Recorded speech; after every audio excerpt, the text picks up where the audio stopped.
All right, everybody, welcome to another deep dive. Glad to be back. This time, we're going to be looking at Canada, specifically the political climate around Justin Trudeau. Right.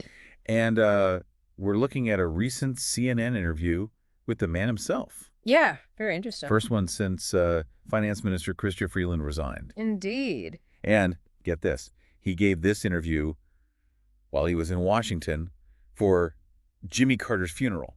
And the guy's refusing to speak to any Canadian media. That's quite a statement, isn't it? To choose CNN as his platform at this particular moment. Yeah. So obviously the interview kicks off talking about his approval rating, which is historically low. Right. And that context is really crucial here. I mean, he's just announced that he's resigning. Yeah. So you have to wonder, is this disapproval pushing him out? Yeah, I mean, it's interesting how he kind of tries to deflect blame for this low approval, suggesting it's not actually his governance, but rather it's the public's perception that is the issue.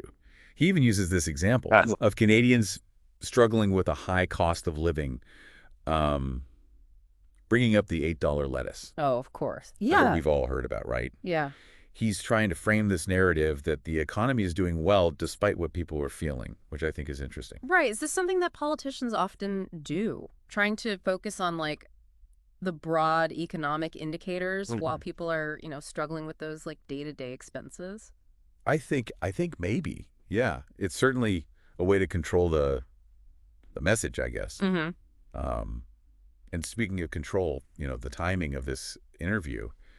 So soon after Freeland's, kind of explosive resignation, makes you think, is he trying to distract For sure. from this whole, drama? Especially because he's avoiding those Canadian outlets. Exactly. Choosing to speak with CNN and, I believe, a Canadian comedy show. Yeah. It seems very deliberate. It's very calculated. Yeah. It's like he's trying to bypass these tougher questions that he would be getting from, the Canadian media. Then there's this talk about potential successors. Right. And he mentioned some really interesting names like Wayne Gretzky. Oh, what?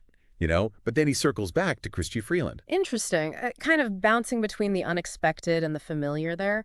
But what I found really key was his advice to his successor, whoever it may be, and that is to focus on win-win scenarios with the U.S. Right. Particularly when it comes to the economy. He makes this point that harming the Canadian economy would ultimately also hurt the U.S. economy. So they're kind of tied together. It sounds like he's trying to really emphasize the interconnectedness of the two economies. Do you think that this framing of win-win is maybe a little absolutely too simplistic? I mean, international relations are rarely that straightforward, Exactly, yeah. It makes you wonder if there's some deeper strategy at play here, perhaps an attempt to leverage that relationship in future negotiations, you know what I mean? Yeah, for sure. And then another interesting thing is that he also tries to place blame for his unpopularity on, right-wing attacks and online disinformation. Oh, yeah. Again, suggesting that it's these external forces rather than, his policies that are the real issue. Yeah.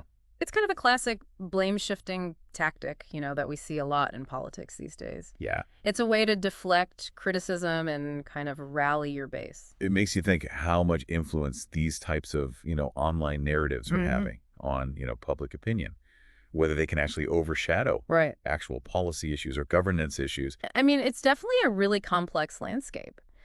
Think about it. If Trudeau genuinely believes that Canada's economy is strong, then why is there this disconnect with public perception? Yeah.